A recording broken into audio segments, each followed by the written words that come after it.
ಆತ್ಮೀಯರೇ, ನಾನೀಗ ಹಳೆ ದಾವಣಗೆರೆಯ ಕಾಯಿಪೇಟೆ ಮತ್ತು ದೊಡ್ಡಪೇಟೆಯ ಮಧ್ಯದಲ್ಲಿರುವ ಮೈಸೂರು ಮಠದ ಗಲ್ಲಿ ಎನ್ನುವಲ್ಲಿ ಇದ್ದೇನೆ. ಇದು ದಾವಣಗೆರೆಯಲ್ಲಿ ಅತ್ಯಂತ ಪುರಾತನವಾದ ಮಠಗಳಲ್ಲಿ ಮೈಸೂರು ಮಠವು ಒಂದಾಗಿದೆ. ತುಂಬಾ ಸ್ವಾರಸ್ಯಕರವಾದ ಇತಿಹಾಸ ಮತ್ತು ಐತಿಹ್ಯವನ್ನು ಹೊಂದಿರುವ ಮಠ ಇದಾಗಿದೆ. ಬನ್ನಿ, ನಿಮ್ಗೆ ಆ ಮಠದ ಇತಿಹಾಸ ಹೇಳ್ತಾ ಹೇಳ್ತಾ ಆ ಮಠವನ್ನು ನಿಮಗೆ ತೋರಿಸ್ತೇನೆ.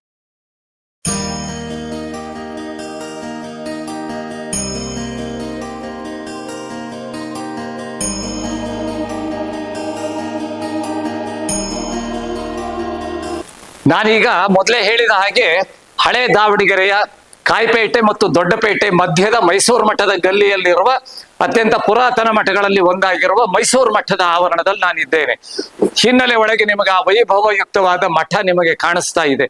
ಈ ಮಠದ ಸ್ಥಾಪನೆಗೆ ಕಾರಣ ತುಂಬಾ ಸ್ವಾರಸ್ಯಕರವಾಗಿದೆ. ಅದನ್ನು ನಿಮ್ಮ ಜೊತೆಗೆ ಹಂಚ್ಕೊಳ್ತೇನೆ ನಾನು. ನೋಡಿ, ಈ ಮಠ ಸ್ಥಾಪನೆ ಆಗೋದಕ್ಕೆ ಪೂರ್ವಿಕರು ಸುಮಾರು ಶತಮಾನಗಳ ಕೆಳಗೆ ಬಿಜಾಪುರದ ಕಡೆಯಿಂದ ಅವರು ಸಂಚಾರ ಮಾಡ್ತಾ ಇದ್ರು. ಜಂಗಮರಾಗಿದ್ರಿಂದ ಅವರು ಸ್ಥಾವರವಾಗಿ ಒಂದ್ ಕಡೆ ಇರೋ ಹಾಗಿಲ್ಲ, ಸಂಚಾರ ಮಾಡ್ತಿರ್ಬೇಕು ಜ್ಞಾನ ಪ್ರಸಾರಕ್ಕಾಗಿ. ಹಾಗೆ ಬರ್ತಾ ಇರುವಾಗ ನಮ್ಮ ದಾವಣಗೆರೆ ಸಮೀಪದ 14 ಕಿಲೋಮೀಟರ್ ಆಚೆಗಿರುವ ಹರಿಹರದ ತುಂಗಭದ್ರಾ ನದಿ ಕಡೆಗೆ ಅವ್ರು ಬಂದ್ರು. ನದಿ ದಾಟಬೇಕಂದಾಗ ನದಿ ಉಕ್ಕಿ ಹರಿತಾ ಇತ್ತು. ಆಗ ಅವರಿಗೆ ನದಿ ದಾಟಕ್ಕಾಗ್ಲಿಲ್ಲ. ಬಹುಶಃ ನಾಗೇಂದ್ರ ಏನೋರು ಅಂತ ಅವರು ಕಾಶಿ ಮಠದವ್ರು, ಅವರು ಬಿಜಾಪುರದ ಕಡೆಯಿಂದ ಬಂದಿದ್ದು. ಅವ್ರು ಈ ಕಡೆ ದಾಟಬೇಕಂದಾಗ ಆಗದೆ ಇದ್ದಾಗ ದೋಣಿಗಳು ಪ್ರವಾಹ ಇದೆ, ದಾಟ್ಸೋಕೆ ಆಗೋದಿಲ್ಲ ಅಂತ ಹೇಳಿದ್ರು. ಅವಾಗ ಬಾಳೆ ಎಲೆಯನ್ನ ನದಿ ಮೇಲೆ ಹಾಕೊಂಡು ಅದರ ಮೇಲೆ ಕೂತ್ಕೊಂಡು ಕೈಯನ್ನೇ ಹುಟ್ಟಾಗಿ ಹಾಕೊಳ್ತಾ ನದಿಯನ್ನ ದಾಟಿದ್ರು ಅಂತ ಹೇಳ್ತಾರೆ. ಈ ವಿಷಯ ಆಗಿನ ಮೈಸೂರು ಅರಸರಾಗಿದ್ದ ಮುಮ್ಮಡಿ ಕೃಷ್ಣರಾಜ ಒಡೆಯರಿಗೆ ಹೋಯ್ತಂತೆ. ಅವರು ಇದು ಎಷ್ಟು ಸ್ವಾರಸ್ಯಕರವಾಗಿದೆ. ಅಂತಹ ಮಹಾಪುರುಷರುಗಳು, ಇಂಥ ಪವಾಡುಗಳನ್ನು ಮಾಡೋ ಮಹಾಪುರುಷರುಗಳು ಅವರು ಒಂದ್ ಕಡೆ ನೆಲೆಸಿ ಅವರು ಧರ್ಮ ಉದ್ಧಾರ ಮಾಡಬೇಕು, ಜ್ಞಾನ ಪ್ರಸಾರ ಮಾಡಬೇಕು. ಹಾಗಾಗಿ ಅವರು ಹರಿಹರ ದಾಟಿ ಬಂದು ಈಗ ದಾವಣಗೆರೆಯಲ್ಲಿ ಇದ್ದಾರೆ ಅಂತ ಗೊತ್ತಾಗಿದೆ ಅಂತ ತಿಳಿದು ಮುಮ್ಮಡಿ ಕೃಷ್ಣರಾಜ ಒಡೆಯರು ಈ ಮಠವನ್ನ ಕಟ್ಟಿಸಿದರು ಅಂತ ಹೇಳ್ತಾರೆ. ಅದು ಎಷ್ಟು ಸತ್ಯವೋ ಗೊತ್ತಿಲ್ಲ, ಆದ್ರೆ ಪೂರ್ವಿಕರು ಅದನ್ನ ಹೇಳ್ತಾ ಇದ್ರು ಕಥೆಯಾಗಿ. ಅದು ಹೌದಾದ್ರೆ ತುಂಬಾ ಸ್ವಾರಸ್ಯಕರವಾಗಿದೆ. ಮುಮ್ಮಡಿ ಕೃಷ್ಣರಾಜ ಒಡೆಯರದ್ದು ಕೈಯಲ್ಲಿ ಬರೆದ ಒಂದು ಕಲಾಕೃತಿಯೂ ಸಹ ಇಲ್ಲಿದೆ.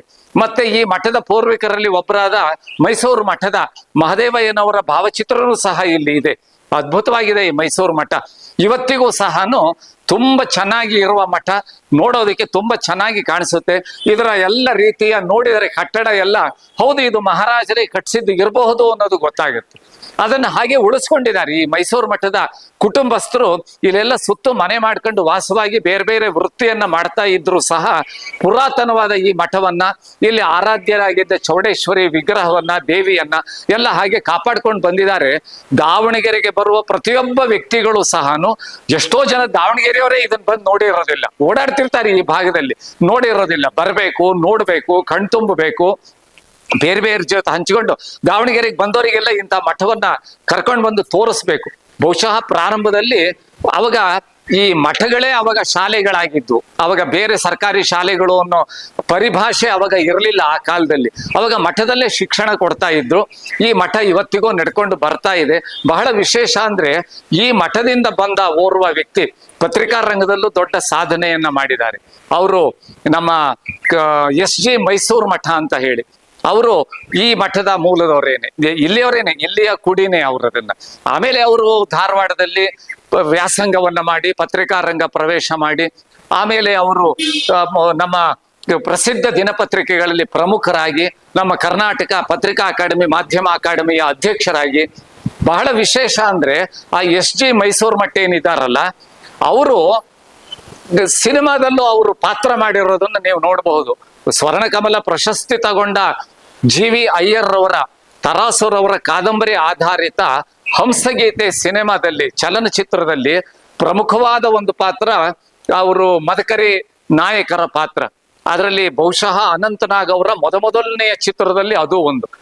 ಅಂತಹ ಚಿತ್ರದಲ್ಲಿ ಮದಕರಿ ನಾಯಕನ ಪಾತ್ರ ಹಾಕಿದವರು ಇದೇ SG ಮೈಸೂರು ಮಠ. ಬಹಳ ವಿಶೇಷ ಅಂದ್ರೆ GV ಅಯ್ಯರ್ ಆ ಚಿತ್ರೀಕರಣ ಮಾಡುವಾಗ ಈ ಮಠವನ್ನು ಬಳಸ್ಕೊಳ್ಬೇಕು ಅಂತ ಇದ್ರಂತೆ.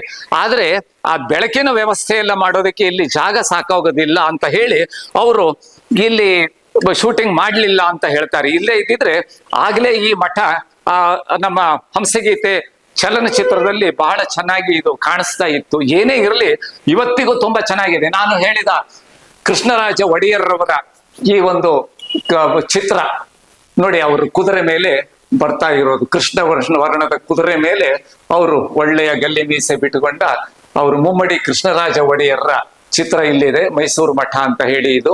ಇಲ್ಲಿ ಮೈಸೂರು ಮಠದ ಪೂರ್ವಿಕರಲ್ಲಿ ಓರ್ವರಾದ ಮೈಸೂರು ಮಠದ ಮಹದೇವಯ್ಯನವರ ಒಂದು ಭಾವಚಿತ್ರ ಇಲ್ಲಿದೆ. ಎಷ್ಟು ಸಾತ್ವಿಕವಾಗಿ ಕಾಣಿಸ್ತಾ ಇದ್ದಾರೆ. ಈ ಮೈಸೂರು ಮಠದಲ್ಲಿ ಈಗ ಆರಾಧ್ಯ ಆಗ್ತಾ ಇರುವ, ಪೂಜೆಗೊಳ್ತಾ ಇರುವ ಚೌಡೇಶ್ವರಿಯ ಮುಖವು, ಅವರ ವಿಗ್ರಹವು ಇಲ್ಲಿ ಕಾಣಿಸ್ತಾ ಇದೆ. ಒಳಗೆಲ್ಲ ಗದ್ದಿಗೆಗಳು, ಮಠದ ಎಲ್ಲ ವ್ಯವಸ್ಥೆಗಳು ಒಳಗಿದೆ. ಈಗ ಇದು ಬಾಗಿಲಾಕಿರೋದ್ರಿಂದ ಸಂಬಂಧಿಸಿದವರು ನಮಗೆ ಸಿಗದೇ ಇರೋದ್ರಿಂದ ಇದನ್ನ ನಾವೀಗ ಹೊರಭಾಗದಿಂದನೇ ತೋರಿಸ್ತಾ ಇದ್ದೇವೆ. ನಾನು ಮೊದಲೇ ಹೇಳಿದ ಹಾಗೆ ಪ್ರತಿಯೊಂದು ಇಲ್ಲಿಯ ಅಂಶವು ಬಹಳ ಮಹತ್ತರವಾಗಿದೆ, ಸ್ವಾರಸ್ಯಕರವಾಗಿದೆ. ಅಷ್ಟೇ ಇದು ಬಂದವರು ನೋಡೋ ಹಾಗಿದೆ. ಪೂಜೆ ಮಾಡ್ತಾ ಇರುವಾಗ ಅವಿಗಿನ ಕಾಲದಿಂದನೂ ಬಾರಿಸ್ತಾ ಇದ್ದ ಈ ಒಂದು ಗಂಟೆನೂ ಇಲ್ಲಿದೆ, ಜಾಗಟೆ. ಪೂಜೆಗಳಾಗುವಾಗ ಈ ಜಾಗಂಟೆಯನ್ನ ಬಡಿತಾ ಇದ್ರು. ಅದನ್ನ ಪ್ರತಿಯೊಂದು ಇದೆ. ಅದರ ಶಬ್ದನೂ ಎಷ್ಟು ಮಾಧುರ್ಯವಾಗಿದೆ ನೋಡಿ. ಓಂಕಾರದ ಶಬ್ದ ಬರುತ್ತೆ. ಬಡದಾಗ ನಾವು ಬಡಿದು ಸ್ವಲ್ಪ ಹೊತ್ತು ಬಿಟ್ರೆ ಓಂ ಅಂದ ಹಾಗೆ ಬರುತ್ತೆ. ಇದು ಬರೀ ಈ ಜಾಗಟೆ ವಿಶೇಷ ಅಲ್ಲ, ಬಹುಶಃ ಪುರಾತನವಾದ ಎಲ್ಲ ಜಾಗಟೆಗಳ ವಿಶೇಷವೂ ಇದೇ ಆಗಿರುತ್ತೆ. ತುಂಬಾ ಸುಂದರವಾದ ಕೆತ್ತನೆಗಳು, ಆಮೇಲೆ ಇಲ್ಲಿ ಗಜಲಕ್ಷ್ಮಿ, ಈ ರೀತಿಯ ಬೇಕಾದಷ್ಟು ದ್ವಾರದಲ್ಲಿ ತುಂಬಾ ಒಳ್ಳೊಳ್ಳೆಯ ಕಲಾಕೃತಿ ಇದೆ. ಸಿಂಹಮುಖ, ಇದೆಲ್ಲ ಅವಾಗ ಮರದಲ್ಲಿ ಮಾಡಿದ. ಇಲ್ಲಿ ಮಾವಿನಕಾಯಿ ಇದು, ಮತ್ತೆ ಇಲ್ಲಿ ಹಣ್ಣು ಪುಷ್ಪ, ಇದ್ರದ್ದೆಲ್ಲ ಕೆತ್ತನೆಗಳು. ಈಗ ಅದಕ್ಕೆಲ್ಲ ಆಧುನಿಕವಾದ ಬಣ್ಣವನ್ನ ಹಚ್ಚಿದಾರಾದ್ರೂ ತುಂಬಾ ಚೆನ್ನಾಗಿ ಕಾಣಿಸ್ತಾ ಇದೆ. ಇದೆಲ್ಲ ಬಂದು ನೋಡ್ಬೇಕು ಪ್ರತಿಯೊಬ್ಬರು.